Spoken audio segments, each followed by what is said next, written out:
Muy buenos días, señor doctor Dino Carlos Caro Coria, compañeros del servicio y organización parlamentaria. Antes que nada, doctor Caro Coria, recibo un cordial saludo a nombre del oficial mayor, el doctor Hugo Rovira Zagal. El presente curso que llevamos a cabo el día de hoy con la presencia de nuestro distinguido expositor se lleva a cabo gracias, como ustedes tienen conocimiento, al convenio que tenemos con la Pontificia Universidad Católica a través del Centro de Educación Continua. Desde esta tribuna queremos agradecer a la doctora Ana Velasco y a la doctora Rosy Huarcaya, quienes siempre han apoyado al Congreso y al Centro de Capacitación y Estudios Parlamentarios. Nuestro expositor, el doctor Dino Carlos Coria, es doctor en Derecho por la Universidad de Salamanca, España. Ha realizado estudios postdoctorales en el Instituto Max Planck de Derecho Penal Extranjero e Internacional en Alemania. Es profesor de Derecho Penal en la Pontificia Universidad Católica del Perú, en la Universidad de Lima y en la Academia de la Magistratura. Miembro de la Comisión Especial Revisora del Código Penal y de la comisión que elaboró el nuevo Código Procesal Penal del 2004.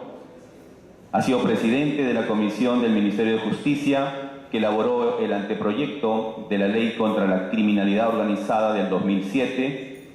Ha sido miembro de la Comisión del Ministerio de Justicia en el año 2012, que elaboró la regulación penal contra la minería ilegal, socio fundador del Estudio Caro Asociado, gerente general del Centro de Estudios de Derecho Penal Económico y de la Empresa, miembro del Consejo Científico del Centro de Estudios de Derecho Penal y Procesal Penal Latinoamericano de la Universidad de Göttingen, Alemania, y como todos conocemos, autor de múltiples libros y artículos.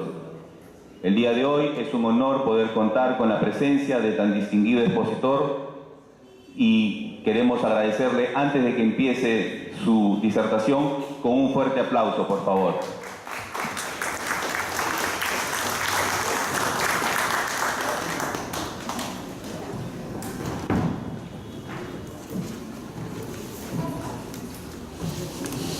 Muy buenos días.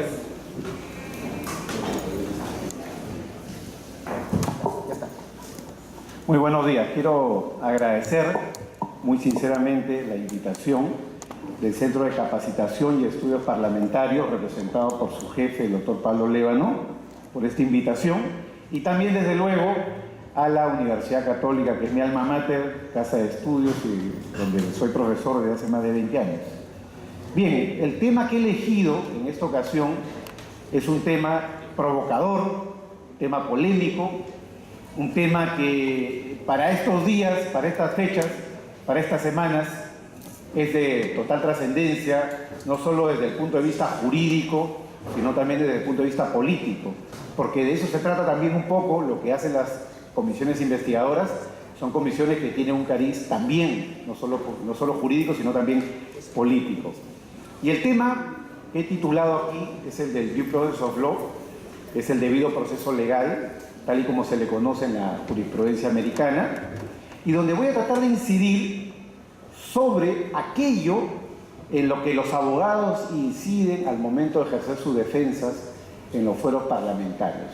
Es decir, voy a tratar de aterrizar en cuestiones netamente prácticas para tratar de escudriñar, descifrar cómo se mueven las estrategias legales cuando se trata de defender en el fuero parlamentario, bien sea a un alto funcionario público, un expresidente, un congresista, imputado, o particulares, muy bien, empresarios, ciudadanos que tienen que desfilar por las comisiones investigadoras por invitación de esas o porque están simple y sencillamente en calidad de investigados.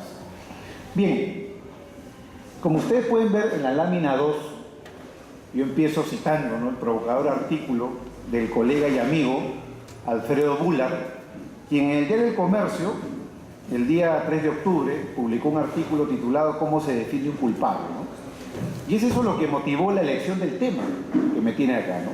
¿Cómo se define un culpable?, ¿no? Y Bullard dice que el culpable se defiende de 5 formas, ¿no?, que aparecen descritas en las láminas 3 y 4, ¿no? Y voy a tratar de empezar por acá como dato fáctico, dato empírico y provocador, ¿no? ¿Qué dice Bullard, no? Bullard dice que un culpable empieza su defensa siguiendo la regla número 1, que es la regla de la indignación, ¿no? Si eres culpable, indígnate, moléstate, ¿no? Di que estás absolutamente indignado porque están agravando el honor tuyo, el de tu familia, tu honor personal, están violando tus derechos, que tú eres inocente, que tienes una reputación que te precede por años. Muy bien, indígnate, moléstate, porque si tú no te molestas, desde el punto de vista, y esa es mi traducción ya legal, es un indicio de que puede ser culpable, ¿no? La lógica de que el que calla otorga, ¿no? O el que está, digamos, callado frente a una imputación grave, lo van a acusar por corrupción, por lavado, etcétera, y está callado, no responde a la prensa, no responde, digamos, a los ataques que hay contra su imagen, su honor y su reputación. Entonces, la regla es, vete al otro extremo, ¿no? Si te han puesto en un extremo, en el extremo de decir que eres culpable, corrupto, lavador, vete al otro extremo, indígnate, moléstate, insulta a tu contrincante para tratar, dirían los mediáticos, de poner la balanza en el mismo nivel, ¿no? Tratar de equilibrar la balanza, ¿no? Entonces ya, un poco en la lógica de miente, que algo queda, ¿no? Porque habrá mucha gente que dirá, bueno, no le creo, pero algunos dirán, oye, se ha molestado tanto, se ha indignado tanto que parece que tiene algo de razón, tal vez sea inocente, vos dale el beneficio de la duda. Regla número 1, ¿no? La segunda regla, ¿no? Una regla de oro, ¿no? Para los abogados. Nunca des explicaciones concretas. Jamás des explicaciones específicas, ¿no? Claro, si yo digo, estoy poniendo solamente un ejemplo, ¿no? Si yo digo que la plata, muy bien, con la que me he comprado un inmueble, proviene de la herencia de un familiar que heredó el Holocausto, y luego tengo que decir que en verdad no fue eso, sino fue el préstamo de un amigo, al final estoy enredándome en mi propia historia, ¿no? Los abogados tenemos una regla básica, y yo digo tenemos porque yo aparte de ser profesor soy abogado en ejercicio hace más de 20 años, entonces algo conozco de la perspectiva forense, práctica, ¿no? El día a día, tribunales, ¿no? Los abogados tenemos una regla de oro, ¿no? Tú nunca hables hasta que no tengas tu teoría del caso construida. Todos los que hablan ahora de litigación oral y se van a estudiar a Chile, a California, a Colombia, que son los 3 lugares donde se siguen las capacitaciones de los grandes litigadores orales acá en el Perú, lo primero que te enseñan es construye tu teoría del caso. Tú no puedes vender una teoría del caso que no está completamente cerrada, y esa teoría del caso tú la tienes que construir en base a la información, tienes que decirle a tu cliente, oye, cuéntame la verdad, dime todo, yo no soy tu cura, yo no soy tu juez, cuéntame toda la verdad porque de ella tengo que construir una historia, ¿no? Como dicen en la jurisprudencia y en la práctica forense americana, el famoso abogado, ¿no? Alan Dershowitz, si alguien ha escuchado hablar de él, un profesor de la Universidad de Harvard muy famoso, él, digamos, fue uno de los abogados que ha defendido temas muy polémicos, ¿no? En la jurisprudencia, en la práctica forense americana, porque él siempre decía que a él no le importaba si su cliente era inocente o culpable, ¿no? A él lo que le importaba era el debido proceso legal. Una persona, más allá de su inocencia o culpabilidad, tenía que ser juzgada conforme al debido proceso legal. Entonces, la inocencia o la culpabilidad de su cliente pasaba simplemente por que se siga un debido proceso legal y donde él pueda vender una historia que sea relevante, una historia que sea verosímil no significa verdadera, una historia que pueda tener rasgos de verosimilitud desde el punto de vista de la comunicación judicial, ¿no? Porque para que alguien sea inocente no basta con que lo sea, tiene que alegarlo, tiene que probarlo, y en países como el nuestro, donde existe una justicia paralela, esa es mi opinión, que es la justicia mediática, pues no basta con que seas inocente, ¿no? Porque tienes que defenderte también ante la opinión pública, porque si no lo haces, lo que puede pasar es que los culpables terminen siendo más culpables de lo que son, porque al final se genera la lógica de la piñata, ¿no? Bueno, le dan un golpe, un proceso, y luego viene el otro, y ahí hay personas que se victimizan y dicen, tengo 10 investigaciones, no en curso, ¿no? Claro, pues están en la lógica seguramente de la piñata, ¿no? Bueno, entonces, el abogado tiene esa regla de oro. Tú no des explicaciones concretas hasta que no tengas tu teoría del caso armada. Muy bien, limítate a dar explicaciones genéricas, como dicen en las películas americanas, pero eso viene de una fórmula legal del sistema americano, todo lo que digas puede ser usado en tu contra. Es decir, todo lo que tú declares a nivel policial, a nivel de la prensa, puede ser utilizado en tu contra, ¿no? De hecho, por ejemplo, en las investigaciones parlamentarias, de la experiencia, algunos casos que he seguido, pues muchas veces los señores congresistas interrogan teniendo en cuenta lo que las personas han declarado en la prensa. Muy bien. Yo recuerdo una vez, conversando con un colega que trabaja o trabajaba en la Comisión de Ética, me decía, acá es muy importante el tema de la prensa, ¿no? Porque una persona ya ha declarado en la prensa antes de ir a la comisión es materia de interrogatorio, ¿no? Le van a preguntar, señor, usted en tal día, a tal hora, en tal periódico o en tal página web declaró tal cosa, ¿no? Claro, entonces si uno a veces se va de boca, porque además la labor del periodista es jalarte la lengua, entonces estás entrando en explicaciones concretas con las que luego te puedes terminar enredando. Regla número 2, limítate a dar explicaciones genéricas. Regla número 3, ¿no? Como dice Alfredo Bullard, ¿no? Di siempre que esto es un ataque político, es decir, recurra a la teoría de la conspiración. Muy bien, porque la gente, el público de a pie, el juzgador, eventualmente parlamentario, va a decir, ya está bien, y si eres tan inocente, siguiendo la regla número 1, si estás tan indignado, dime por qué te están atacando, ¿no? ¿Por qué te están inventando eso, no? Claro, en el fuero judicial, por ejemplo, las personas más humildes declaran, no, es que tal testigo me quiere perjudicar, ¿no? Claro, entonces en el lenguaje ciudadano del juez, del fiscal, bueno, le quiere perjudicar significa un vecino que es enemigo del otro, que se peleó, un vecino que es un mal vecino y declara en contra de alguien, puede pasar. Desde el punto de vista político, como dicen, las casualidades no existen. Entonces, las coincidencias no existen. Entonces, dice Bullard, siempre limítate a decir de que esto es un ataque político, porque tienes tal política, tal proyecto, muy bien, tienes tal objetivo, tal meta política que te la quieren derrumbar en base a la llamada guerra sucia. Y claro, decir que es un ataque político no explica nada, ¿no? Sigues dentro del ámbito de la regla número 2, es decir, sigues en el plano de lo genérico, no das detalles de nada. Tercero, ¿no? Recurra a las defensas formales. Acuérdate que eres culpable, ¿no? Porque si entran al fondo del caso, muy probablemente la verdad va a salir a flote, ¿no?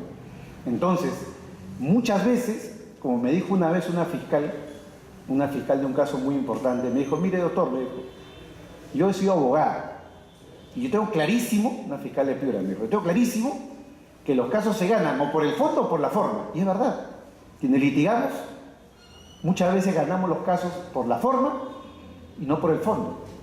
Prescripción, recordemos casos famosos, ¿no?, de la historia del Perú, cerrado por prescripción, prueba ilícita, muy bien, casos también famosos en esa dirección, muy bien, nulidades que te tiran el caso a foja cero, muy bien, es decir, defensas desde el punto de vista formal, ¿no? O por ejemplo, ¿no?, sentarse, digamos, a esperar que el enemigo te ataque, que el enemigo suelte su historia y el enemigo, el que te ataca, el que te acusa, muchas veces en su propio relato incurre en contradicciones, porque un día dice A, un día dice B, otro día dice C, y tú al final empiezas a victimizarte y decir, oye, mire, ese que me ha denunciado, ese que me ha atacado, en tal ocasión declaró A, luego declaró B, luego declaró C. Ese testimonio es un testimonio inconsecuente, es un testimonio contradictorio, es un testimonio parcialmente cierto. Por lo tanto, no puede estar diciendo la verdad 3 veces, cuando son 3 verdades diferentes. Y en base a ello, los casos se empiezan a debilitar, los casos empiezan a decaer, empiezan a perder fuerza. Como yo siempre digo, cuando tienes un megacaso, un caso complejo, es como en la plaza de toros, ¿no? Al toro hay que matarlo por partes, ¿no? En la corrida de toros el toro no muere de una. Primero lo hacen correr, primero lo cansan, luego vienen los banderilleros, muy bien. Hay veces el toro se quiebra la pata en el camino, muy bien. Y si el toro está muy bravo, salen los picadores en caballo, ¿no?, a hincarlo. Y al final de la corrida, solo al final de la corrida viene la estocada final. Claro, los casos grandes se matan por partes. Es decir, no puedes pretender tú cerrar un caso de un día para otro a través de una sola acción, a través de una sola medida, sobre todo si el caso tiene mucho impacto desde el punto de vista mediático. Muy bien. Regla número 4, ¿no? Y la regla número 5, es la regla según la cual di que todo va a quedar en manos de la justicia, ¿no? Di que vas a colaborar con la justicia, que confías en la justicia de tu país, ¿no? Claro, señores, cuando hay un caso complejo, el paso del tiempo juega a tu favor. Gustav Radbruch, un famoso profesor alemán, muy bien, del siglo XX, siempre decía, para fundamentar la prescripción, decía que la prescripción se fundamenta en el llamado olvido social, el olvido de la sociedad, ¿no? ¿Por qué recurrimos a la prescripción como regla dentro del derecho penal? Porque un hecho gravísimo, en un determinado momento del tiempo, con el tiempo va decayendo, ¿no? Con el tiempo va decayendo. Y es por eso que en nuestra historia política tenemos situaciones absolutamente claras que no se repetirían en otras latitudes, ¿no? Por ejemplo, ¿no?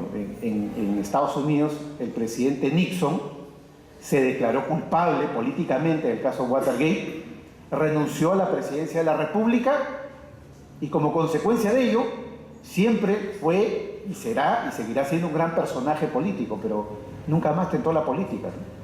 Nunca más tentó la política porque desde el punto de vista cultural, desde el punto de vista social, no existe olvido en los Estados Unidos. La sociedad no volvería a elegir a un Nixon otra vez porque Nixon ya tuvo su oportunidad, él mismo renunció, él mismo se declaró políticamente culpable y por lo tanto dejó el hecho en ese estadio, conforme a las reglas del sistema americano, ¿no? Acá en el Perú hemos visto cosas distintas, ¿no? Alcaldes que son apresados en los Estados Unidos, luego vienen a Perú, postulan a la alcaldía nuevamente y vuelven a ganar, ¿no? Con amplia votación. Presidentes regionales investigados, reinvestigados, algunos incluso presos, ¿no? Que se han hecho reelegir pese a que están en prisión, ¿no? Y no han podido jurar el cargo porque estaban en prisión, etcétera, etcétera, etcétera. No quiero poner otros ejemplos que nos puedan ser más cercanos, ¿no? Pero tenemos esa práctica, esa costumbre. ¿Y eso por qué, no? Porque nuestra sociedad, y en algunas sociedades parecidas a las nuestras, con nuestro carácter latino, tendemos a ser un poco más benévolos. Tenemos a tener menor historia, menor recuerdo histórico, somos más benignos, muy bien, y el paso del tiempo juega a nuestro favor. La gente se va olvidando del caso, porque además en el camino surgen otros casos, ¿no? De gran trascendencia, de gran impacto, y al final tu noticia va perdiendo valor y perdiendo importancia. Si dejas la justicia, si dejas que todo se resuelva en manos de la justicia, lo que está diciendo en buena cuenta, ¿sabe qué? Alarguemos el proceso para que se vayan olvidando en mi caso. Y tal vez, el día en que casi todos estén distraídos pensando en otra cosa, tal vez tenga la suerte de poder archivar mi caso con los buenos argumentos que pueda tener construido en ese momento. Bien, eso como realpolitik, ¿no? Como law in action, ¿no? Como información empírica, ¿no? Pero que seguramente nos va a sonar conocida. Yo no estoy haciendo, para dejarlo en claro, ni apología ni alabanza de estas prácticas, no estoy describiendo una situación, ¿no? Si no nos gusta la situación, pues a mí no me miren, ¿no? Es como un gordo que se ve al espejo y rompe el espejo porque no le gusta la imagen, ¿no? Yo soy culpable, yo estoy describiendo, no estoy valorando, ¿no? Entonces, no estoy haciendo apología ni incitación a que esta deba de ser la práctica de los abogados, al contrario, ¿no? Puedo ser muy crítico respecto de ella, ¿no? Pero si tú vas a enfrentar un problema, lo primero que tienes que tener claro es cuál es la base empírica del problema. Y la situación está dada en la justicia nacional en esos términos, ¿no? Muy bien, con esta introducción voy a entrar ahora a los datos legales que pueden ser objeto de discusión, respecto de los cuales yo tengo mi propia postura y respecto a los cuales podemos incluso no estar de acuerdo, ¿eh? Pero la idea pues es provocar por lo menos la discusión, ¿no? Lo primero, ¿no? ¿Cuál es la naturaleza jurídica, si dirían algunos, de las investigaciones congresales, ¿no? Me estoy refiriendo a las investigaciones en el sentido del artículo 88, no cualquier investigación. Estoy hablando de las investigaciones en el sentido del artículo 88 del reglamento del Congreso de la República, ¿no? ¿Cuál es la naturaleza, no? Mucho se ha discutido, ¿no? Si nosotros vamos a la literatura, no solo peruana, sino extranjera, estas son más o menos las alternativas, ¿no? Algunos dicen que es jurisdiccional, algunos dicen que es política, algunos dicen que es administrativa, algunos dicen que es cuasi jurisdiccional y otros dicen que es mixta, ¿no? Muy bien, vamos a delinear cada una de estas opciones, ¿no? Jurisdiccional, en definitiva, no es, ¿no? Aquellos que dicen ello es porque parten del símil que existe entre las garantías que deben seguirse ante la jurisdicción, artículo 8, por ejemplo, de la Convención Americana de Derechos Humanos, o artículo 139 de la Constitución, las garantías procesales, artículo 2 de la Constitución también. Entonces algunos dicen, en la medida que en la investigación parlamentaria deben de regir las mismas reglas que en el sistema judicial, entonces estas son investigaciones muy cercanas a las jurisdiccionales, por lo tanto esa debe de ser la regla, ¿no? Y eso es un error, ¿no? Un error conceptual desde mi punto de vista, porque la jurisdicción tiene un primado. Es por ese motivo de que a través de un amparo se puede archivar o dejar sin efecto una investigación parlamentaria, está claro, ¿no? El primado de la jurisdicción está prevista en la Constitución, ¿no? Entonces, un juez de amparo o un juez de habeas corpus o un juez de habeas data puede dictar una orden, que el Parlamento la cumpla o no es otra historia, que el Parlamento la impugna o no es otra historia, pero puede dictar una orden en contra de un acto parlamentario, ¿no? Entonces, hay un primado de la jurisdicción, no están al mismo nivel. Investigación política, indiscutible, ¿no? Nadie discute ese punto de partida. Otra cosa es que sea solo política, muy bien, cosa con la cual yo no estoy de acuerdo, pero es una investigación que tiene un carácter netamente político, como las decisiones del propio Tribunal Constitucional. El Tribunal Constitucional dicta resoluciones y, digamos, resuelve los casos desde el punto de vista jurídico, pero es un órgano político, desde los mecanismos de elección, ¿no? El Tribunal Constitucional tiene que ser elegido por un quórum calificado del propio Parlamento, ¿no? Por lo tanto, tiene un origen político, eso está, digamos, en su partida de nacimiento. Otra cosa es que sus decisiones sean solo políticas. Tienen que ser decisiones jurídicas, pero que van a tener una orientación, en definitiva, política, por lo menos en el plano general. ¿Es una investigación administrativa? Es algo con lo cual yo estoy parcialmente de acuerdo, que es casi lo mismo como decir cuasi jurisdiccional. Esto por mencionar el informe 1/95 de la Comisión Interamericana de Derechos Humanos, ¿no? Caso Alan García. Alan García fue en su día investigado, acusado por una comisión del Congreso y su caso fue archivado por la Fiscalía de la Nación. Alan García recurrió buscando la protección de la Corte Interamericana de Derechos Humanos y la comisión emitió el informe 1/95 diciendo que las investigaciones parlamentarias y las investigaciones de la Fiscalía, en ese caso concreto de la Nación, son investigaciones cuasi jurisdiccionales. Son investigaciones cuasi jurisdiccionales al punto que la llamada cosa decidida, caso Alan García, no estoy hablando de un caso de los últimos días, al punto que esa decisión es una decisión que tiene prácticamente la calidad de cosa juzgada. Eso dijo la Comisión Interamericana en el año 1995, ¿no? La jurisprudencia del Tribunal Constitucional es otra, ¿no? Y no desde la última semana, sino desde hace ya más de 10 años, ¿no? Cuando regula la lógica del principio de ne bis in idem a través de la demanda de amparo del caso 2055 del año 2002, ¿no? Muy bien, entonces, en ese ejemplo digamos, el informe de la Comisión Interamericana, la Comisión equipara, ¿no?, las investigaciones parlamentarias y de la Fiscalía como si fueran investigaciones cuasi jurisdiccionales, ¿no? Expresión con la que yo particularmente no estoy de acuerdo, ¿no? Porque es como decir casi embarazada o mitad embarazada, ¿no? Muy bien, o la dama está embarazada o la dama no está embarazada, ¿no? No hay una opción intermedia. O es jurisdiccional o es cuasi jurisdiccional, eso no existe, desde el punto de vista del sistema de poderes y su división, ¿no? O una investigación es administrativa o jurisdiccional. La investigación parlamentaria es una investigación administrativa política. Es una investigación política, sin duda, por lo que ya hemos mencionado, y es evidente, pero es una investigación administrativa, por una sola razón, no es jurisdiccional. Es más, los, entre comillas, juzgadores, muy bien, que son parlamentarios, y votan dentro de la comisión por un informe, y el Pleno luego lo tiene que aprobar, pues, para empezar, no son juristas, no necesariamente son juristas, la mayoría son leos, ¿no? Hay economistas, hay profesores, hay sociólogos, hay administradores, y algunos son abogados, ¿no? Y algunos son abogados que además ni siquiera han ejercido la profesión, porque no es exigencia de la Constitución ser abogado para ser parlamentario, ¿no? Entonces, ¿qué es un órgano? Es un órgano administrativo.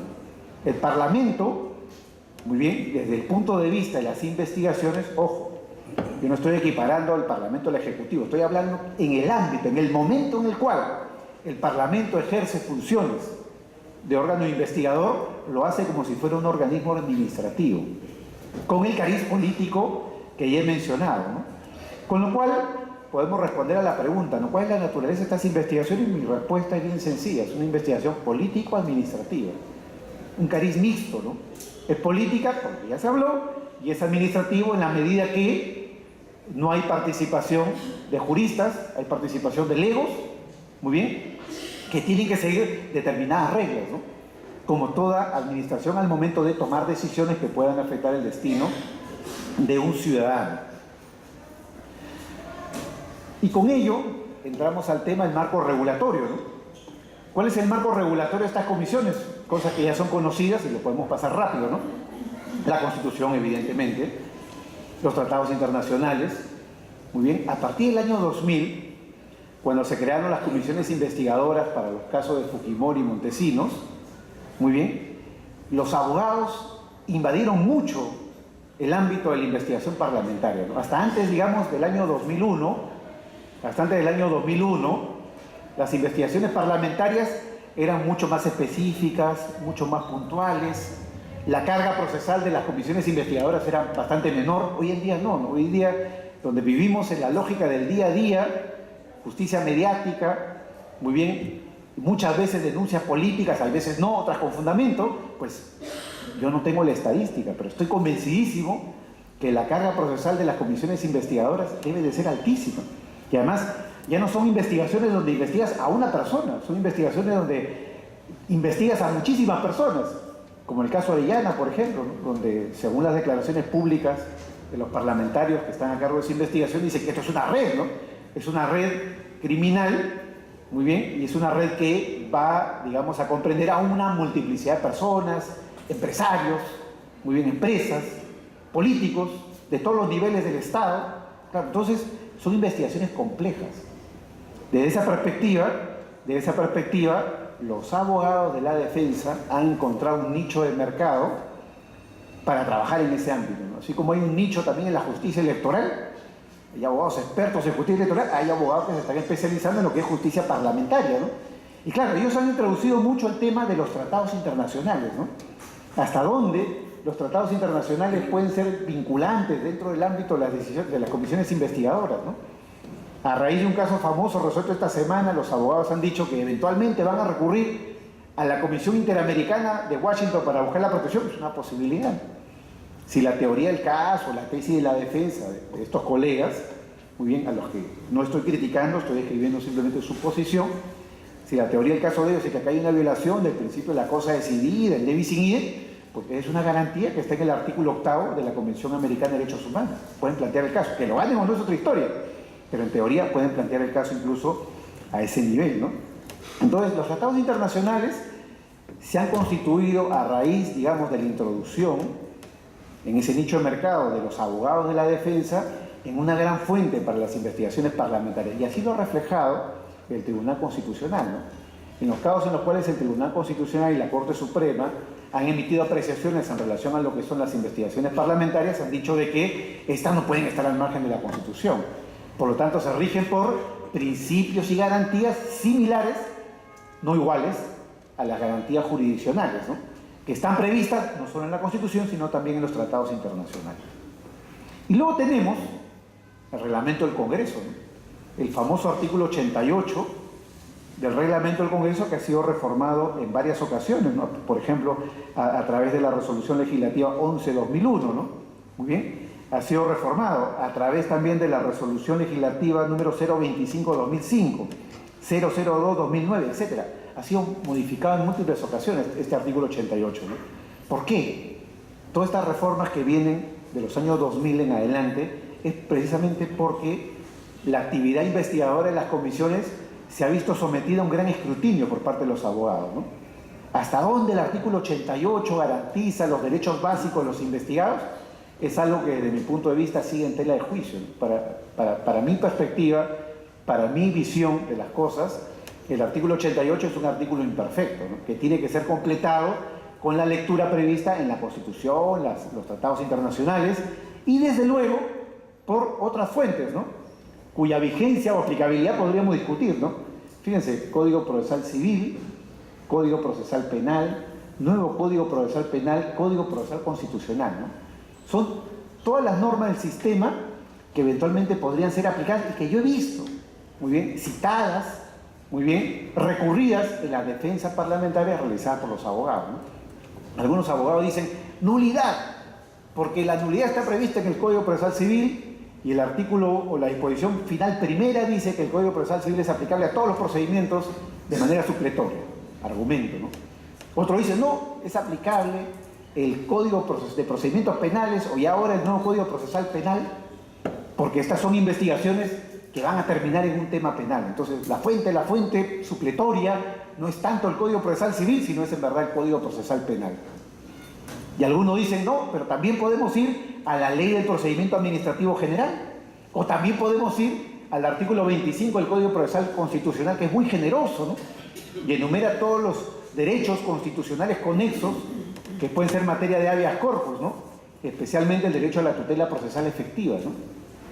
Claro, entonces, desde el punto de vista regulatorio, hay bastante marco legal que puede cubrir el sistema de garantías a aplicarse en una comisión investigadora. Hay bastante marco legal, ¿no? Cómo se alegue, con qué fundamento, con qué eficacia, eso es otra discusión. Pero desde el punto de vista, digamos, desde el punto de vista regulatorio, desde el punto de vista legislativo, acá tenemos lo que el profesor Hurtado Pozo denominaba derecho penal a la carta, ¿no? Derecho penal a la carta denominada el profesor Hurtado Pozo, aquellas situaciones en las cuales tú tenías marco regulatorio suficiente para defender diferentes posiciones, ¿no? Como el de la prueba prohibida, por ejemplo. El tema de la prueba prohibida es un gran tema, ¿no? Si nosotros nos vamos, por ejemplo, al nuevo Código Procesal Penal, el penúltimo de estas líneas, el Código Procesal Penal tiene una norma en su título preliminar que dice que la prueba prohibida debe ser excluida en absoluto, sin discusión alguna. Eso es lo que hizo el nuevo Código Procesal Penal. Sin embargo, si vamos a la jurisprudencia, a los acuerdos plenarios, muy bien, aprobados algunos bajo el régimen del Código de Procedimientos Penales, podemos recordar el acuerdo plenario del año 2004 de los jueces de las Cortes Superiores del país, que es el acuerdo plenario de Trujillo, ¿no? El acuerdo plenario donde se dice que la prueba prohibida no siempre es prohibida, ¿no? Hay que aplicar el balance test, ¿no? El test del balance, ¿no? Donde hay que ponderar, ¿no? El interés, ¿no? El interés del Estado, ¿no? En promover, descubrir un hecho delictivo, perseguirlo y sancionarlo, versus el interés privado, ¿no? La privacidad de una comunicación privada, ¿no? De un email, de una conversación telefónica, de un cuaderno de bitácora, de una agenda, etcétera. Todo eso versus, muy bien, el interés del Estado en la persecución. Claro, entonces, la sensación que tiene el ciudadano de a pie, la sensación que tiene el juez o el fiscal, es que acá existe lo que el profesor Hurtado Pozo denominaría derecho penal a la carta, ¿no? Es como ir al chifa, ¿no? Menú 1, menú 2, menú 3, todos pueden ser ricos, ¿no? Y todos además jurídicamente solventados, ¿no? Porque siempre un juez, un fiscal va a poder decir, pero para esto hay jurisprudencia, para esto hay doctrina, y para lo otro también hay jurisprudencia, hay doctrina y hay marco legislativo. Todo eso producto de estas diversas fuentes que aquí se podrían aplicar, ya que en el Perú todavía no existe una línea muy clara que establezca cuáles son los verdaderos marcos, ¿no? O límites de las investigaciones parlamentarias. Es algo que todavía está en proceso de construcción.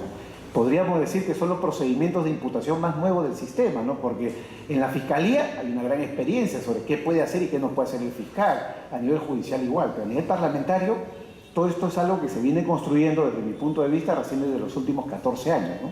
Es decir, de esa eclosión investigativa que se ha producido a partir del fin del gobierno del señor Fujimori, ¿no? ¿Cuál es el valor de los informes, ¿no? ¿Cuál es el valor de los informes, ¿no? Fíjense, los informes, una vez que están hechos, aprobados, ¿no? Digamos, no solamente a nivel de la comisión, sino a nivel del Congreso en general, y aquí podríamos recordar una anécdota, ¿no? Yo recuerdo una vez, yo fui asesor hace muchos años de una comisión parlamentaria, que era la Comisión de Delitos Económicos, asesor externo, con el señor Díaz Canseco.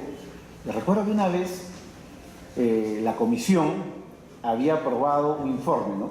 Un informe primero a nivel de la comisión, que tenía que presentarlo luego en el pleno, ¿no? Estaba firmado, presentado a la prensa y todo como informe de avance, y luego ¿qué pasó, no?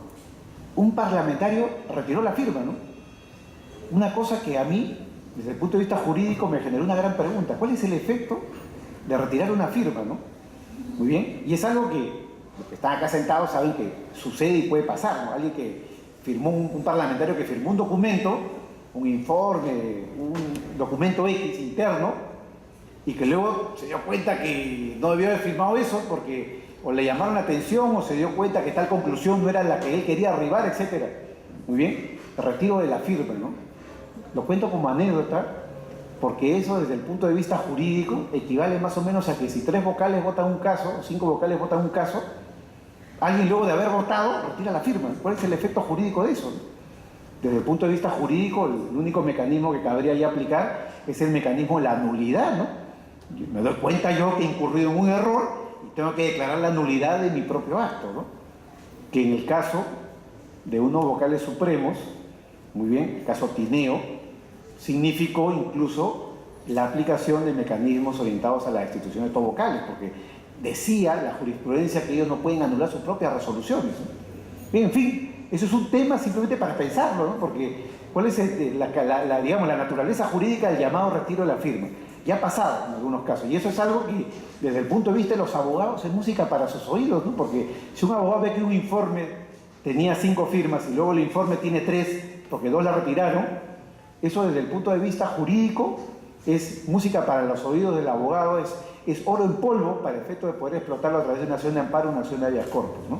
Bueno, supongamos que el informe ya está aprobado internamente y el informe es aprobado por el Pleno, ¿no? Como ustedes sabrán, estos informes que aprueba el Pleno son de distinta naturaleza, ¿no? Hay informes que son muy conclusivos y dicen el funcionario tal o la persona tal ha cometido delito, y hay uno que el otro día pude ver, muy bien, que simplemente decía, se recomienda no derivar el informe fiscal de la Nación para que aplique sus atribuciones. No decía nada. Es decir, no era ni una denuncia, no era ni una imputación.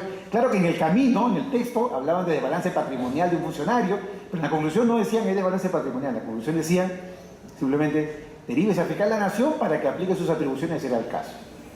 Claro, como fuera, estos informes llegan pues conforme al artículo 88 del reglamento, llegan al fiscal de la Nación. El fiscal de la Nación recibe el informe y el fiscal de la Nación, dependiendo, si está involucrado un alto funcionario del Estado, lo deriva al área de acusaciones constitucionales, ¿no? La fiscalía que investiga los casos de los altos funcionarios del Estado. Y si hay personas naturales o personas jurídicas que no tienen ningún privilegio, la pasa al fiscal de turno o al fiscal especializado del caso, que puede ser un fiscal anticorrupción o puede ser un fiscal de lavado de activos. Lo cierto es que, ya en manos del fiscal competente, la pregunta que surge y que está respondida en parte es, ¿cuál es el valor del informe? ¿El informe es prueba preconstituida? ¿Qué significa prueba preconstituida, no? Esta expresión se maneja mucho en el ámbito, digamos, jurisdiccional a propósito de determinados informes que emiten determinados entes, por ejemplo la Contraloría. La Contraloría logró una reforma legislativa que diga que su informe tiene la condición de prueba preconstituida, ¿no? Eso, para los que de repente nunca han escuchado esa expresión, suena muy importante, ¿no? Suena como en la época, digamos, del medioevo, de la Inquisición, ¿no? Prueba preconstituida suena como que es una prueba que vale más que otras, ¿no? Prueba al peso, ¿no? Es decir, la teoría de la prueba tasada, ¿no? Donde la declaración de un monje valía 3 veces la declaración de un ciudadano normal, algo así. Entonces, si lo dice la Contraloría, prueba preconstituida, como que esto vale más que lo que diga el imputado, más o menos así, ¿no? Bueno, así se entendía antiguamente. Ahora, la prueba preconstituida implica simplemente entender que se trata de que ha habido un trabajo previo de investigación. Muy bien. ¿Y qué hacen los fiscales con eso, no? Pese a que la Contraloría o la SUNAT, que podría también ponerla como segundo ejemplo, que también puede emitir informes con condición de prueba preconstituida, especialmente aduanas, en caso de delitos aduaneros, pues estas pruebas que son llamadas prueba preconstituida, para efecto del fiscal, son una prueba más, ¿no? O sea, muchas veces el fiscal, si no tiene cómo investigar, parte de lo que dice la SUNAT, parte de lo que dice la Contraloría, etcétera, ¿no? Pero desde el punto de vista técnico, la prueba preconstituida equivale prácticamente a lo que pongo en la segunda línea, un informe, ¿no? Un informe que, para ser más claro, es de parte. Porque en el caso de la Contraloría estamos hablando de una parte, que es la parte que está interesada en que el caso sea perseguido y sancionado. La parte denunciante, ¿no? O puede ser, digamos, entendido como una simple noticia criminis, ¿no? La última línea, ¿no? Denuncia o noticia criminis, ¿no? Claro, llega a mano del fiscal y el fiscal, pues, tiene que abrir un caso porque detrás de ese relato de hechos y pruebas que se adjuntan al informe podría existir un eventual hecho delictivo, ¿no? En teoría, un fiscal, especialmente el nuevo código, si no ve un delito, puede archivar el caso de plano. No lo suele hacer, ¿no? Llámenlo por respeto al Parlamento, llámenlo para evitar cuestionamientos posteriores. Los fiscales siempre abren investigación cuando se produce un informe parlamentario, ¿no? Investiga el caso. Pero voy a tratar de ser lo más diplomático posible, ¿no? Fíjense, mi percepción, esto es una opinión personalísima mía, puedo estar equivocado, y si hierro en los adjetivos que utilizo, ruego me disculpen por anticipado, los fiscales no les suelen dar tanto peso, a los informes de las comisiones investigadoras. Estoy hablando no de lo que el fiscal pueda decir ante la opinión pública, no estoy hablando de lo que el fiscal pueda decirlo en su resolución, sino estoy hablando de mi percepción personal y empírica sobre cuál es el valor que le otorgan los fiscales a los documentos que emiten las comisiones investigadoras. ¿Y cuál es el motivo por el cual yo creo esto, ¿no? El motivo es porque los fiscales tienen claro que estas investigaciones son políticas, por un lado. Segundo, son investigaciones que no se ciñen a los procedimientos estandarizados de una investigación penal. Por ejemplo, ¿no? Los informes se filtran a la prensa, muy bien, las partes se acogen al derecho al silencio, hay veces los informes traen consigo mucha data periodística que no está debidamente verificada, o muchas veces, por ejemplo, el procedimiento de subsunción penal, muy bien, es un procedimiento que no ha sido preciso. Yo recuerdo en aquella comisión en la que yo trabajaba, alguna vez me tocó conversar con un congresista, porque desde mi punto de vista, en el caso concreto no había un delito. Y el congresista muy molesto me decía, pero ¿cómo no va a haber delito? Esto es un fraude, ¿no? Y yo le decía, señor, el informe lo va a firmar usted, ¿no? Yo le estoy diciendo lo que yo creo, ¿no?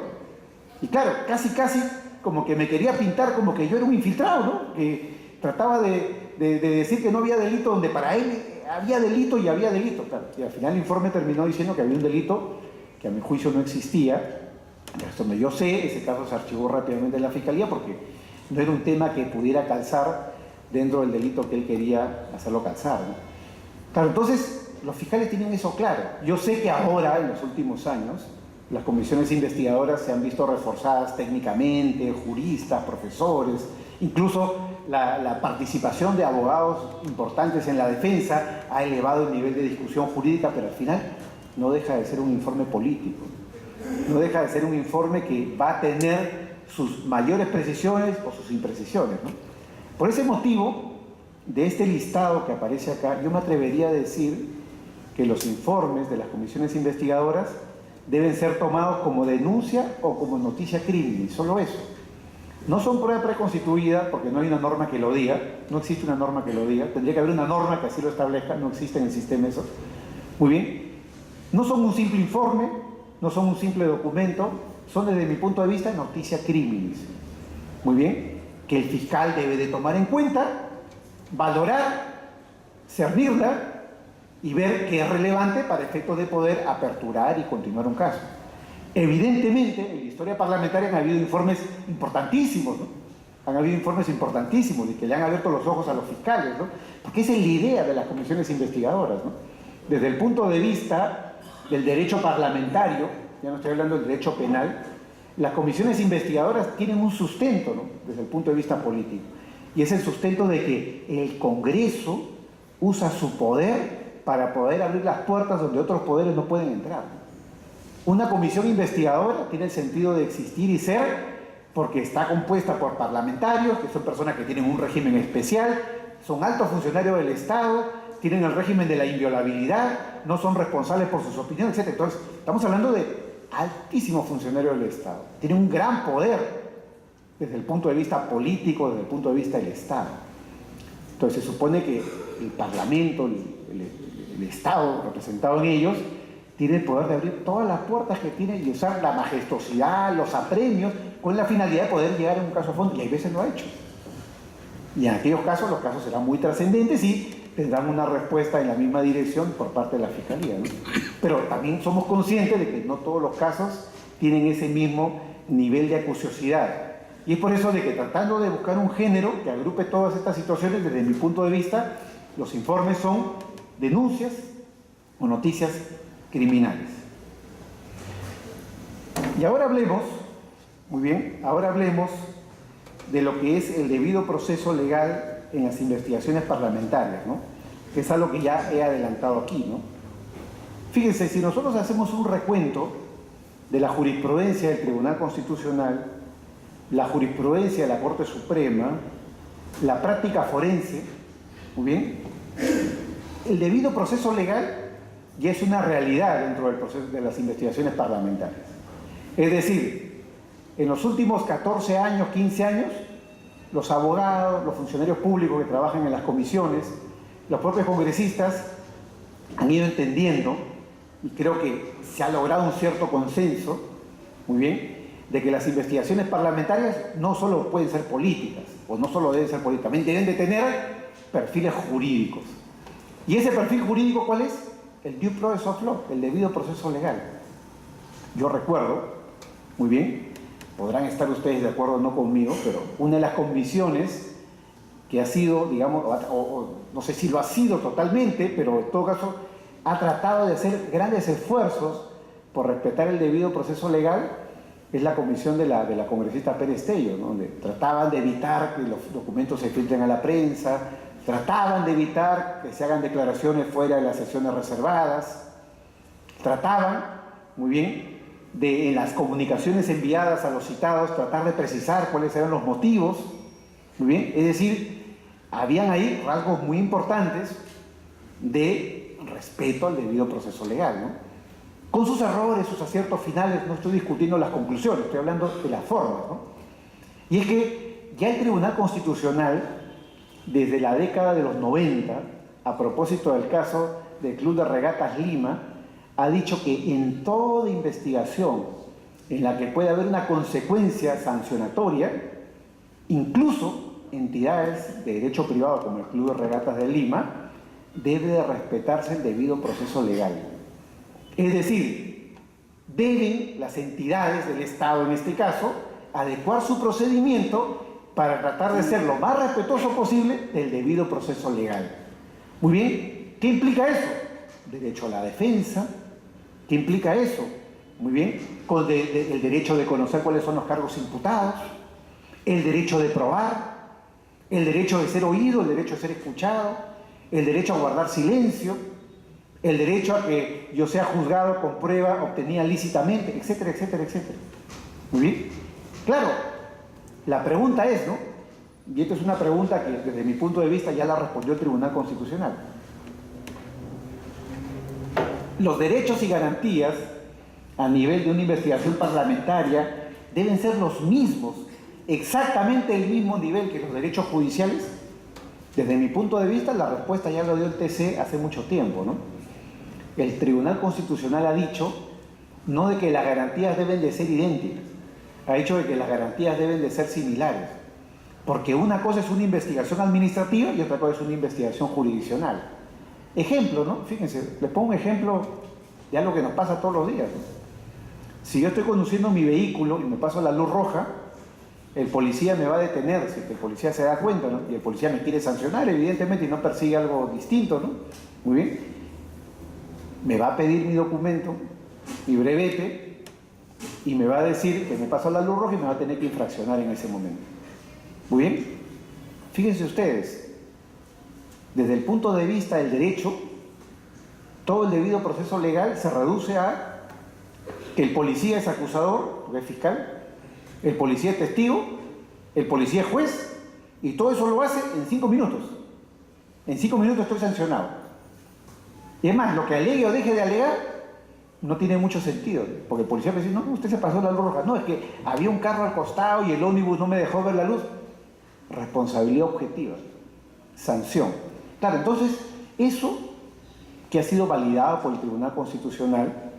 Estoy poniendo el ejemplo más doméstico, que es el de la policía, pero hay procedimientos que son mucho más largos y más respetuosos, ¿no? Indecopi, SUNAT, incluso la Superintendencia de Mercado de Valores, ¿no? Donde tiene un organismo de línea que se encarga de acusarte y hay otro que es el que juzga, donde diferencian lo que es un fiscal de un juez para hacer un civil. Claro, entonces, el sistema de garantías constitucionales se rige en virtud del riesgo creado para el ciudadano.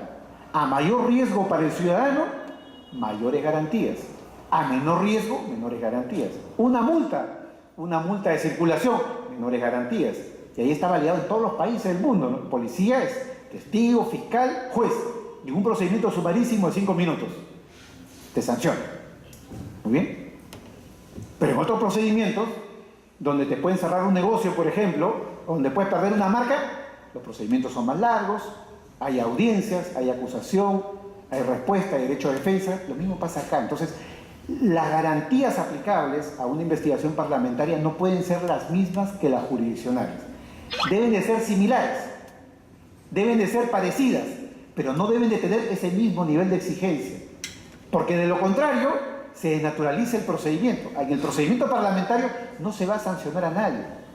La comisión investigadora elabora un informe e incluso si eso daría lugar a una acusación constitucional, se abre otro procedimiento que ya también está reglamentado, está regulado y sigue otro curso. Pero la investigación parlamentaria al final del día, ¿qué es? Propositiva, es noticia criminal. Cuando concluye que hay delito, desde luego. Puede concluir que no hay nada también, pero el caso concluye que hay delito, es noticia criminal, es postulatoria. En ese sentido, si ya como ha dicho el Tribunal Constitucional, y no lo ha dicho ahora, por favor, o sea, no lo ha dicho esta semana, el Tribunal Constitucional ya lo había dicho en el año 2005, en el caso Cantoria Salaverry, que prácticamente no hay espacio para los habeas corpus contra fiscales. Es decir, los fiscales no pueden ser materia de habeas corpus porque los fiscales no tienen capacidad de poner en riesgo tu libertad. Muy bien, los fiscales son postulatorios. Los fiscales postulan una teoría del caso ante el juez y es el juez quien decidirá si te pone en prisión preventiva, es el juez quien decide si te pone un impedimento de salida del país, si te pone un arraigo a tu localidad. Eso lo determina el juez, ¿no? Desde el punto de vista parlamentario, ese poder del juez no lo tiene el Parlamento. Por lo tanto, el nivel de garantías debe de ser más flexible, más laxo, y lo que sería recomendable, esto es una cuestión de perspectiva futura, es que el Parlamento modifique ese artículo 88 del reglamento del Congreso para tratar de definir lo más claramente posible cuál es el régimen de garantías que aplica a la persona, para saber, el ciudadano sepa y los investigadores sepan cuál es el marco de garantías procesales que rigen durante la investigación parlamentaria. Que hay algunos, ¿no?, importantísimos que están ahí citados, ¿no? La reserva, el derecho de defensa, el derecho a probar, pero hay otros que no, ¿no? Entonces, sería recomendable que exista una reforma del reglamento del Congreso respecto al artículo 88 con la finalidad de afinar y fijar cuáles son esos límites, esas garantías más flexibles, antes que te empiecen a alegar el Código Procesal Civil, el Código Procesal Penal, que tienen garantías mucho más duras desde el punto de vista de la tutela procesal efectiva. Bien, ya estamos entrando casi a la última parte. Para hacer un recuento breve, muy bien, en 3 láminas, de cuáles son las defensas que suelen utilizar los abogados, ¿no? Miren, son estas 3 láminas de acá, ¿no? Las números 9, 10 y 11, ¿no? De que ustedes tienen la impresión, ¿no? Muy bien. ¿Cuáles son las situaciones más comunes, no? ¿Cuáles son las situaciones más comunes, no? Que hay un deber de comparecer, está claro. Muy bien. Las comisiones investigadoras tienen el derecho incluso de aplicar los apremios, ¿no? Lo dice el artículo 88 del reglamento del Congreso, ¿no? Si una persona no comparece, se puede ir al juez de turno y lograr una orden de captura, ¿no? No es una orden de detención, porque es una orden que se ejecuta, traen a la persona detenida, declara y se van. Es decir, es solamente para cumplir la finalidad del acto procesal perseguido, que es una declaración, ¿no? Hay un deber a comparecer. Lo que no existe es un deber de declarar, porque la Constitución garantiza otro derecho, que es el de la última línea, que es el derecho a guardar silencio, ¿no? Es por ese motivo que, por más ofensivo que le pueda parecer a algún parlamentario, a algún congresista, que una persona venga, se siente en la comisión y diga no voy a declarar, nos guste o no, es parte de su derecho a defensa. Muy bien.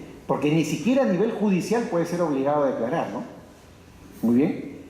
Lo que sí hay es una obligación de comparecer. Igual en la Fiscalía, con el nuevo Código Procesal Penal, si una persona no comparece, la misma Fiscalía, sin intervención del juez, ojo, con el nuevo Código Procesal, el fiscal directamente puede ordenar a la policía la conducción de grado de fuerza, sin orden judicial, para cumplir con el acto procesal. Hay un deber de comparecer, pero eso no se puede confundir con lo que es el deber de declarar. Y ahí está el debate, ¿no? El caso de los altos funcionarios del Estado, ¿no? Lo menciono porque cabe recordar este año el caso de un vocal supremo que se negó a comparecer, ¿no? Y dijo, el Código Procesal Penal establece que a los jueces supremos nos buscan nosotros, nos buscan los que quieren interrogarnos. Claro, si alguien interpone un habeas corpus contra un juez, el juez tiene que ir, juez supremo, ¿no? El juez tiene que ir a buscar al juez supremo a su despacho y sacarle la declaración. Así funciona el sistema, ¿no? Pregunta, ¿eso se aplica al caso de las investigaciones parlamentarias? Si unos parlamentarios quieren interrogar al presidente de la República, a otro congresista, muy bien, al Contralor General de la Nación, a los jueces supremos, a los miembros del Jurado Nacional de Elecciones, ellos se pueden llegar a comparecer y decir, no, ustedes vienen a mi oficina. Es un tema que se puede prestar al debate, ¿no? Porque el Código Procesal Penal está pensado en las investigaciones propiamente penales, no está pensado en las investigaciones parlamentarias, ¿no? Y buscar la aplicación supletoria para el caso concreto implica estar en ese terreno de desregulación de aquello que no regula el artículo 88. Y en la medida que lo haga y lo dejen claro, ese tipo de debates pueden desaparecer, ¿no? Segundo dato, segunda defensa, ¿no? El principio de imputación necesaria, ¿no? El principio de imputación necesaria. Muchas veces los citados reciben un citatorio, ¿no? Reciben un citatorio y esos citatorios hay veces traen dos problemas. Primero, no dejan en claro si eres testigo o imputado. Porque un testigo tiene el deber de declarar. Un testigo a nivel judicial no puede guardar silencio, ¿eh? Muy bien. Un testigo a nivel penal, lo único que puede hacer es que si lo citan a juicio, tiene el deber de comparecer y tiene el deber de declarar. Él no puede decir me acojo al silencio, en tanto lo hayan denominado testigo. Es más, si alguien es testigo y le hacen una pregunta, como por ejemplo, oiga, usted, imaginemos la pregunta más torpe, ¿no? ¿Usted participó en el delito o usted no participó en el delito? Imagínense la pregunta más torpe. Si es testigo, en ese momento tiene el derecho a decir, señor, dado que ahora estoy recibiendo el trato como imputado, o usted me ha hecho una pregunta de la cual puede derivarse mi responsabilidad penal, voy a guardar silencio. Claro, pero fuera de eso, fuera de esas situaciones obvias, el testigo tiene el deber de declarar. Entonces, si tú citas a una persona, muy bien, bajo la condición de testigo a nivel parlamentario, desde mi punto de vista, la leguleyada puede ser otra cosa, muy bien, otra cosa es la leguleyada, lo que aleguen los abogados, eso es otra historia, pero desde el punto de vista jurídico, el testigo tiene el deber de comparecer y tiene el deber de declarar, de aportar la información que esté en sus manos. Solo se puede acoger al silencio en tanto él haya sido identificado previamente como un imputado. Ahora, si alguien es investigado, citado como imputado, y decir, usted es investigado, usted no es solo testigo, hay el deber de informarle cuáles son los cargos por los cuales tú le puedes estar investigando. Eso desde el punto de vista procesal se llama imputación necesaria. Jurisprudencia del Tribunal Constitucional hay de sobra, desde el caso de General Electric, ¿no? Caso del año 2005. Muy bien, donde el Tribunal Constitucional dice que las autoridades, cuando citan a una persona y la emplazan, para que esta persona pueda ejercer su defensa, tiene que saber cuáles son los cargos. Por eso que en los Estados Unidos, muy bien, lo han visto ustedes en las películas y se ven los juicios reales, cuando una persona es llevada a juicio, lo primero que tiene que hacer es informarle los cargos. Porque ¿cómo me voy a defender si no conozco los cargos? El caso, por ejemplo, de la acción de amparo del expresidente Alan García, es un caso que dio para discutir precisamente eso, ¿no? Podemos estar de acuerdo o no con la sentencia, no me estoy metiendo en ese punto.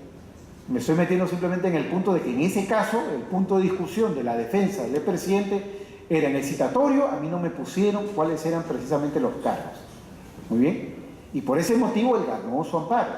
Bien, mal, eso lo podemos discutir. Estoy hablando simplemente de la situación dada en ese caso concreto. Entonces, la recomendación ahí, para evitar, digamos, viciar el proceso, es definir de plano si una persona es testigo o imputada. Ojo, que sea testigo no significa que no pueda ser imputada luego.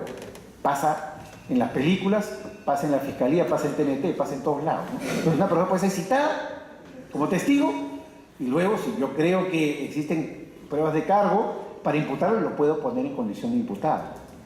Entonces, la recomendación es tratar de definir de arranque si hay una persona es testigo o imputado, y si es imputado, precisarle los cargos. El testigo puede ser citado de manera mucho más genérica, porque no tiene derecho a la imputación necesaria porque no es imputado.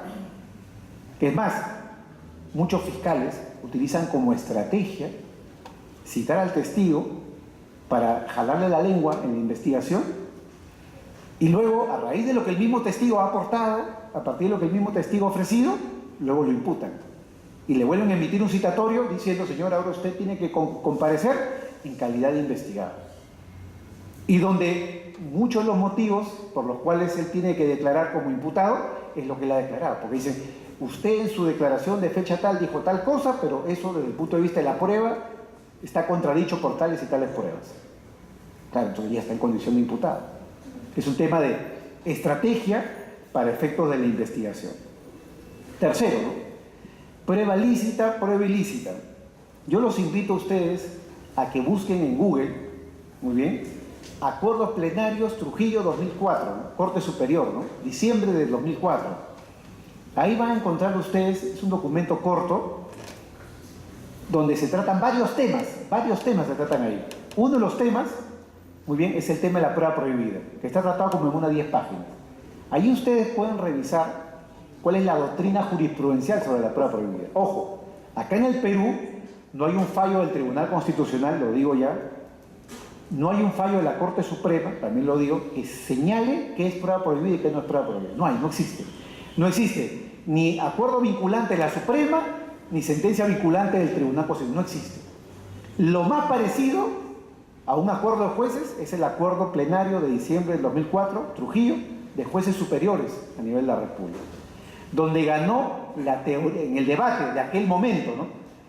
Este acuerdo plenario no es obligatorio, no tiene la condición de exigible, pero es el que siguen muchos jueces y muchos fiscales.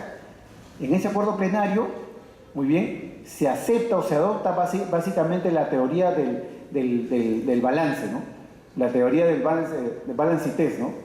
Según la cual, como decía hace un rato, para efectos de validar o no una prueba, muy bien, hay que tomar en cuenta los intereses del Estado versus los derechos conculcados, ¿no? Entonces, desde el punto de vista jurídico, ese es un escenario prácticamente a la carta. Y es por eso que yo digo, en un artículo que publiqué hace poco en El Comercio, la teoría de la prueba prohibida en el Perú, y no solo en el Perú, en el mundo, es como la teoría de la zombie proof.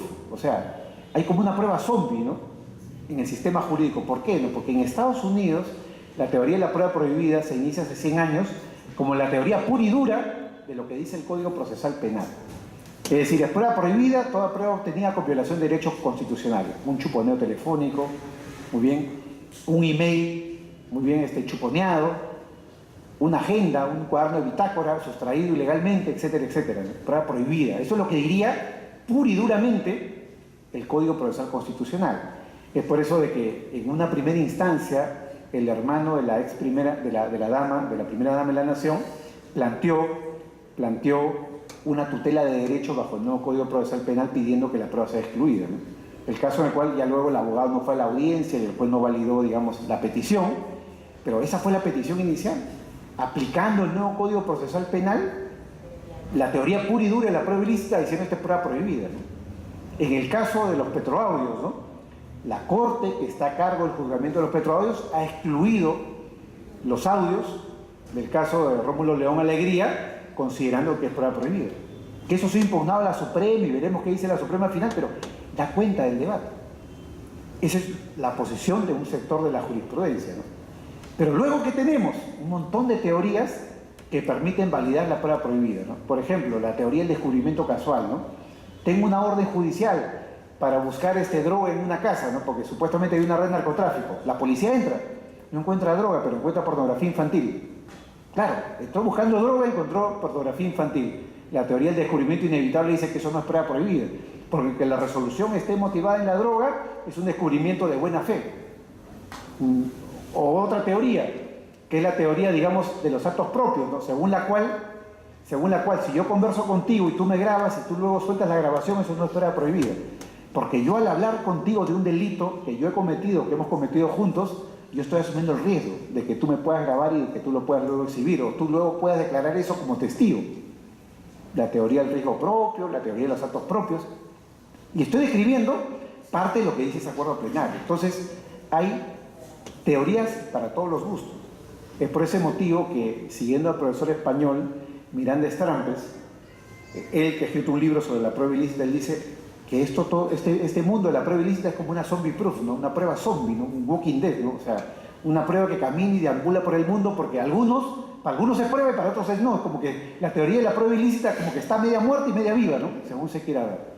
Y los jueces la usan según la situación que ellos quieran amparar en un caso concreto, ¿no? Sobre el derecho a guardar silencio está claro, ¿no? Ese derecho se aplica cuando eres imputado, ya lo hemos hablado, ¿no? Pregunta, ¿no? ¿Se aplica a las entidades o no se aplica a las entidades, ¿no? Esa es una discusión que acá en el Perú no existe todavía, ¿no? Porque en los Estados Unidos y en Europa se ha discutido si el derecho a guardar silencio se aplica a las personas jurídicas. Viene el representante de una empresa inmobiliaria, por ejemplo, ¿no? Caso Arellano, imaginemos, ¿no? Y dice, señor, mi empresa se acoge al silencio, yo soy el apoderado. ¿Qué diría el congresista? ¿Qué diría la jurisprudencia? El tema no se ha debatido acá, ¿no? En los Estados Unidos ya quedó el tema clarísimo. En la jurisprudencia de los Estados Unidos, las corporaciones no tienen derecho a guardar silencio. En el caso de España hay una protección débil de ese derecho. En el caso de Suiza hay una protección fuerte. Un banco es citado por un caso de lavado de dinero, es un ejemplo, muy bien, y el representante del banco puede decir, el banco se acoge al silencio. Y el juez se lo va a respetar porque en la jurisprudencia, en la regulación suiza, las entidades tienen derecho a guardar silencio. Acá en el Perú ni hay regulación ni el debate existe desde el punto de vista doctrinal. Defensas en las investigaciones parlamentarias y seguimos, ¿no? Reserva de la investigación, ¿no? Muy bien, según el artículo 88, las investigaciones son reservadas y las secciones pueden ser reservadas o deben de ser reservadas como regla general, ¿no? Muy bien, esa es la regla general prevista en el artículo 88, ¿no? Pregunta, ¿no? ¿Qué pasa si se viola la reserva de la investigación, ¿no? ¿Eso vicia el procedimiento parlamentario? ¿No lo vicia? Desde mi punto de vista, no. Porque lo mismo pasa en el ámbito judicial y en el ámbito judicial ese tema ya está discutido. Porque muchas veces las investigaciones de la Fiscalía se filtran a la prensa. Es muy curioso, porque las investigaciones de los sistemas especiales de la Fiscalía, los sistemas más técnicos, que son las fiscalías ambientales, las fiscalías en materia, digamos, anticorrupción y las fiscalías en materia de lavado de activos, prácticamente, no digo que nunca, pero prácticamente no se filtran cosas a la prensa. Pero de las otras fiscalías, las fiscalías ordinarias, ese es como Pedro en su casa, ¿no? Los documentos fluyen a la prensa en todo momento, ¿no? Y los abogados, ¿cómo no?, han ido ante el juez a quejarse, ¿no? Y a decir de que eso es violatorio y el procedimiento está viciado. Y lo que han dicho los jueces es que en ese caso no cabe amparar nulidades, por una razón bien sencilla. El secreto de la investigación o la reserva de la investigación es una reserva que tiene un doble sentido, una doble función. Por un lado, proteger los derechos del imputado, sobre todo el derecho a su reputación, el hecho de estar investigado, el hecho de estar procesado, es algo que pone en riesgo la reputación de la persona. Entonces, que se estén exhibiendo pruebas o piezas del proceso y difundidas además de manera parcial, eventualmente sesgada, es algo que genera más riesgo para su reputación. Y por otro lado, está el valor mismo de la investigación. La investigación debe de ser reservada porque el fiscal está en una pesquisa. El fiscal está buscando que investigar. Entonces, la investigación es reservada para todos, menos para el imputado, evidentemente. El imputado tiene derecho a conocer el proceso, las pruebas, el expediente, los cargos, desde luego que sí. Muy bien. Pero es reservada, muy bien, para los demás porque el fiscal está en una pesquisa. ¿Qué pasa, por ejemplo, Muy bien, si el fiscal tiene que levantar prueba para seguir investigando a una persona y a raíz de esa prueba pueden surgir otros imputados, ¿no? Por ejemplo, mediante una incautación de documentos en una empresa, ¿no? Si ellos se filtra en la prensa, podría suceder de que esa empresa desaparezca los documentos, que el fiscal podría incautar, que el fiscal podría requerir y que podrían servir para mejorar su imputación o podrían servir para imputar a nuevas personas, ¿no? Claro, por ese motivo que la jurisprudencia ha dicho de que en este caso no caben las nulidades, ¿no? Porque ninguno de esos dos fines se ve afectado por la filtración. Es decir, ninguno de esos dos fines favorecen al imputado, porque la nulidad implica el principio de trascendencia para los abogados, ¿no? Es decir, cuando yo pido la nulidad de algo, tengo que señalar cuál es mi agravio, en qué he perdido yo. Claro, entonces si se ha filtrado a la prensa un documento, y yo digo, mi primer agravio es mi reputación, el juez te va a decir, ya, pues, denuncia, querella, formula tu denuncia por falsedad, denuncia a los que han filtrado esa información, o a los que la han difundido, es otra historia. Pero el imputado no puede decir, oiga, la difusión de la información me perjudica porque el fiscal no me ha podido conseguir más pruebas contra mí. Eso no lo puede decir, ahí no hay un agravio. Por lo tanto, las filtraciones a la prensa, las filtraciones de información ante terceros, en sí mismas no son fuente de nulidad a nivel jurisprudencial, y creo que esa misma lógica se aplica a nivel parlamentario. Que si eso es ético, no es ético, si conviene, no, es otra historia.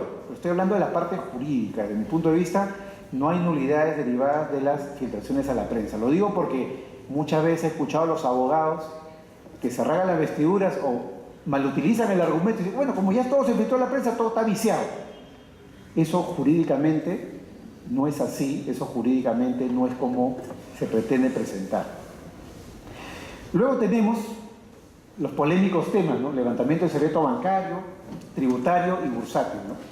Muy bien, el Parlamento lo puede hacer directamente. Una comisión investigadora o una comisión ordinaria con calidad investigadora puede, por mandato constitucional, acceder a estos secretos, ¿no? ¿Cuál es el detalle?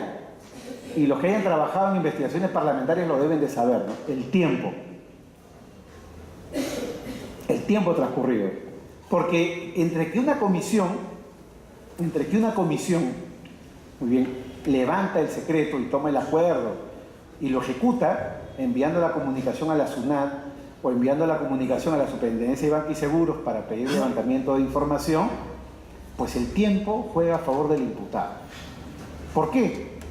Porque si bien la SUNAT tiene la información en línea, la puede bajar y la puede, digamos, imprimir y remitir con cierta velocidad, 2 semanas, eventualmente ya exagerando un mes, los bancos, la situación es completamente otra.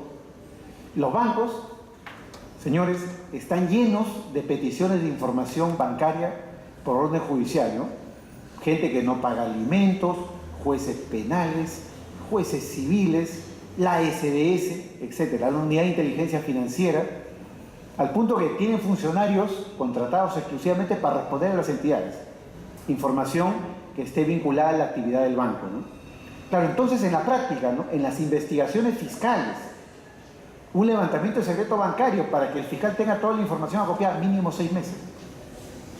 Y es más, hay veces 1 año. Recuerdo un caso en el cual un fiscal, al que no le entregaban la información, el banco X, tuvo que habilitar una diligencia día y hora para ir a la puerta del banco, pedir hablar con el gerente general y decirle que si no le entregaba la información en 48 horas, lo denunciaba por desobediencia a la autoridad.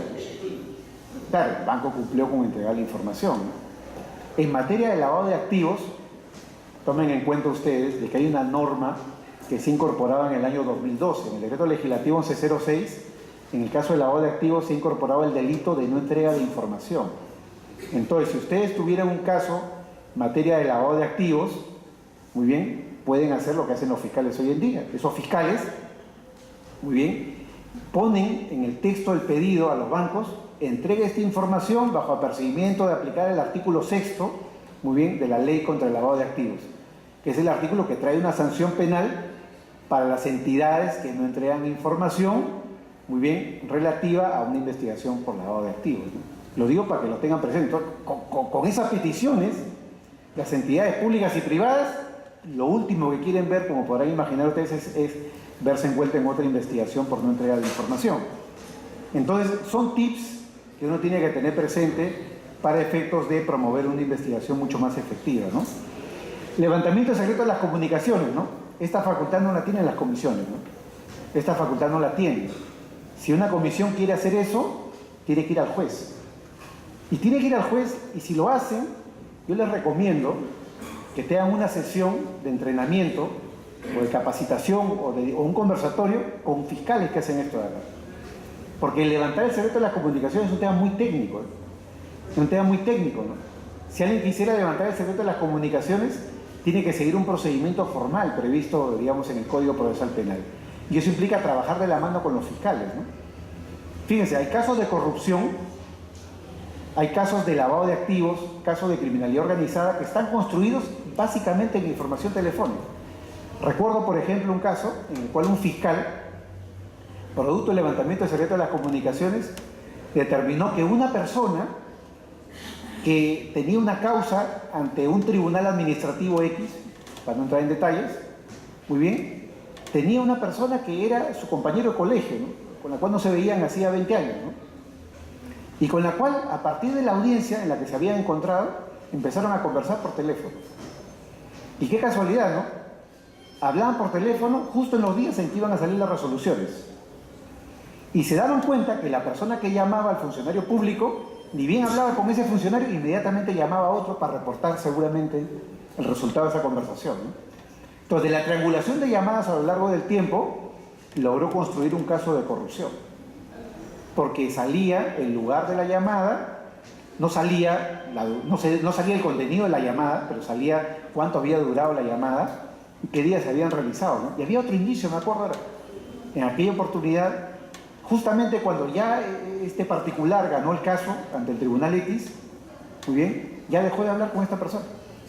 Ni siquiera era que, oye, me llamaba con él porque era mi amigo del colegio, nada, o sea, ni siquiera por Navidad lo llamó ni por su santo, ¿no? Solamente hablaron durante esa ventana de tiempo que el caso se tramitó al interior, ¿no?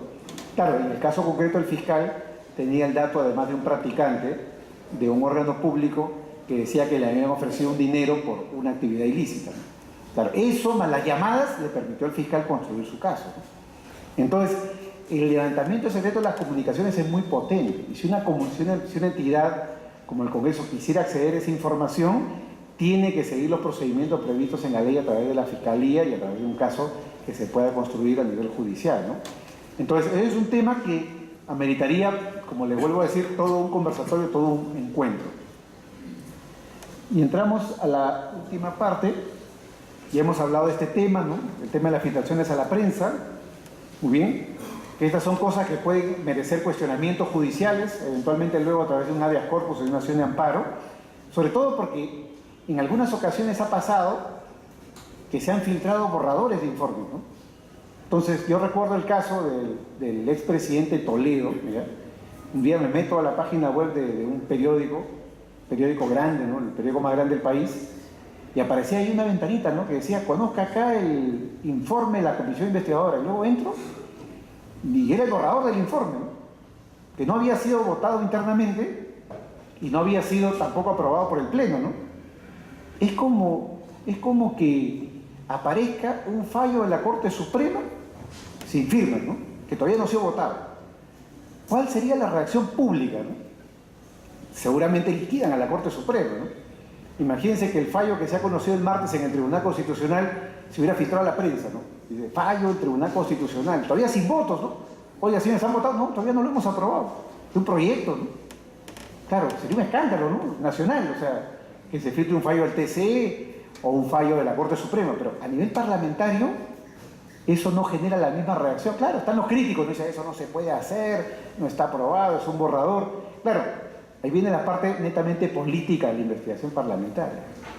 Pero esas cosas pueden ser precisamente el caldo de cultivo para futuras nulidades, para futuras acciones de amparo o futuras acciones de habeas corpus, porque son indicios fuertes de que no se ha seguido el debido procedimiento en un caso concreto, ¿no? Muy bien. Luego está el tema del abocamiento indebido, ¿no? Muchos abogados salían abocamiento indebido, ¿no? Dicen, hay proceso en la Fiscalía, hay proceso en el Poder Judicial. Fíjense, eso ya está resuelto a nivel judicial, ¿eh? Ahí me remito al libro que escribí hace ya 12 años, 13 años, con el profesor San Martín Castro, que ahora fue Supremo, donde en una parte hablábamos de la autonomía de las investigaciones parlamentarias, ¿no? Las investigaciones parlamentarias tienen un fundamento constitucional, tienen un fundamento reglamentario, reglamento del Congreso, artículo 88, ¿no? Esas investigaciones son investigaciones que tienen un fundamento en el derecho parlamentario, que es lo más importante, ¿no? Lo que decía hace un rato, no sé, el poder de los altos funcionarios del Parlamento puesto al servicio de una investigación para abrir todas las puertas que se tenga que abrir y poder descubrir eventualmente infracciones penales, mejorar las políticas públicas, etc. Ese es el sentido de una investigación parlamentaria. Por lo tanto, no es dable, no es jurídicamente amparable una pretensión de una defensa de un abogado de abocamiento indebido o entorpecimiento de la investigación fiscal o de la investigación del Poder Judicial, ¿no? Entonces, es un argumento que se escuchaba mucho en los años 2000, ¿no? Ahora es un argumento que ya prácticamente ha desaparecido, pero igual lo he puesto ahí como dato informativo. Penúltimo, ¿no? Prueba indiciaria y valoración de la prueba en general, ¿no? Fíjense, yo pienso, y esta es una sugerencia de mi parte, de que en la medida que las investigaciones parlamentarias podrían concluir en posibles imputaciones penales, es importante la capacitación en lo que es el manejo de la prueba indiciaria y valoración de la prueba, ¿no? Porque desde el punto de vista penal, estas investigaciones que se hacen en el Parlamento podrían ser más potentes y podrían servirle más, ser una mejor herramienta para la Fiscalía en la medida que ya contengan razonamientos desde el punto de vista de la prueba indiciaria. Y en la medida que en el Parlamento las comisiones investigadoras trabajan con asesores jurídicos, muy bien, donde el acento jurídico en consecuencia tiene que estar presente, creo que el tema de la capacitación en el manejo de la prueba indiciaria es esencial, porque hoy en día la reina de las pruebas a nivel de la Fiscalía y a nivel del Poder Judicial y a nivel del Tribunal Constitucional es la prueba indiciaria. Lo que dice un testigo se conecta con un documento, lo que dice el documento se conecta con una llamada, lo que dice una llamada se conecta con una declaración, con tal archivo. Fíjense, la litigación a nivel judicial está adquiriendo en estos tiempos un tal nivel de importancia que con el nuevo código los filtros procesales y los filtros probatorios son cada vez más elevados. Un fiscal para ir a juicio no basta con que acuse, tiene una fase de control de acusación, donde el juez de la investigación preparatoria filtra el caso y antes de ir a juicio el fiscal tiene que demostrar ante el juez no solo que tiene un relato de hechos, tiene que demostrar que tiene pruebas suficientes y cuáles son las pruebas que va a exhibir en juicio. Entonces, en la medida que estas comisiones puedan coadyuvar a ello, el trabajo que hagan estas comisiones va a ser un trabajo que va a tener más filo, va a tener más sustento para efecto de su durabilidad a lo largo del tiempo en las siguientes etapas del proceso, ¿no? Yo recuerdo una anécdota, ¿no? Yo me acuerdo un caso en aquella comisión en la que trabajé hace muchos años, muy bien, vi un proyecto de denuncia de que había hecho un abogado joven, ¿no?, en la comisión, y yo le dije, no, esto hay que rehacerlo, esto está, desde mi punto de vista estaba, digamos, insuficientemente sustentado, ¿no? Y lo que me dijo él fue lo siguiente, ¿qué importa? Ya se defenderán en el Poder Judicial, me dijo, ¿no? Como diciendo, saquemos lo que tengamos que sacar acá, ya cumplimos nuestra parte, ya verá el juez, verá el fiscal si sigue su caso, y esa es otra historia, ¿no? Claro, esa puede ser una forma de enfrentar las cosas, ¿no?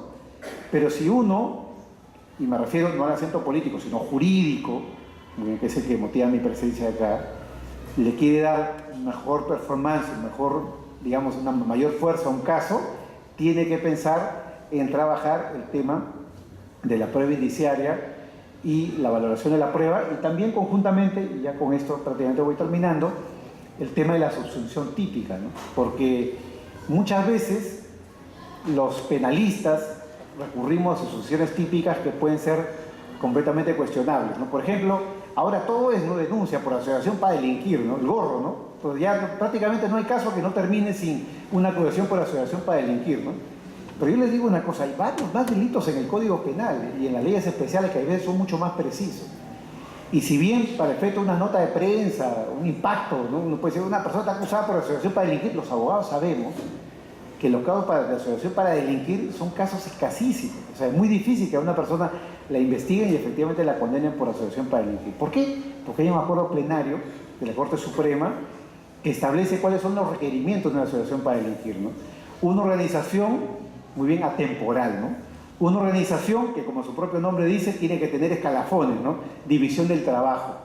Una asociación creada para cometer múltiples delitos, no uno ni dos, sino múltiples delitos a lo largo del tiempo, ¿no? Una asociación que genere rentabilidad económica.